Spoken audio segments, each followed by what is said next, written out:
Sekalinya ada satu masalah yang tidak kita sikapi dengan tawakal, pasti dia akan tertekan hidupnya sepanjang hidup.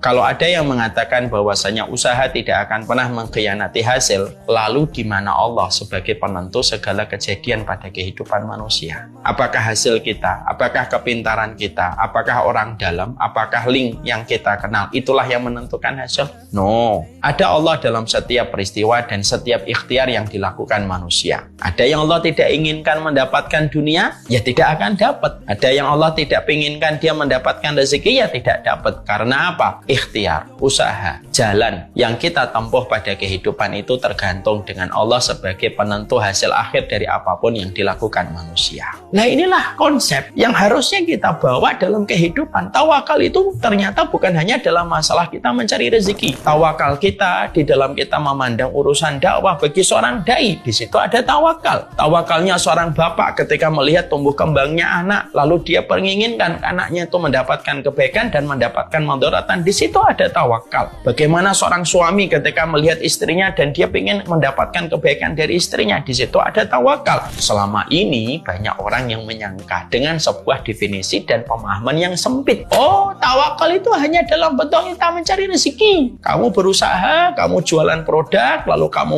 mengiklankan, setelah itu kamu tawakal sama Allah. Betul, mencari rezeki itu memang kita membutuhkan tawakal. Tapi maaf, tolong dong, jangan sempitkan arti tawakal itu. Karena semua kehidupan itu tidak pernah lepas dari tawakal kita kepada Allah. Mana kehidupan kita yang lepas dari tawakal? Tidak ada. Lu kalaulah urusan kamu menitipkan sepedamu, lalu mengikat sepedamu supaya tidak dicuri orang, di situ ada tawakal. Apalagi seorang suami melihat istri, istri melihat anak, anak ketika melihat prosesnya dia dalam belajar, proses suami ketika memandang keluarganya, proses dai ketika memandang umatnya, semua itu butuh tawakal. Kenapa? Sekalinya ada satu masalah yang tidak kita sikapi dengan tawakal, para ulama mengatakan pasti dia akan tertekan hidupnya sepanjang hidup.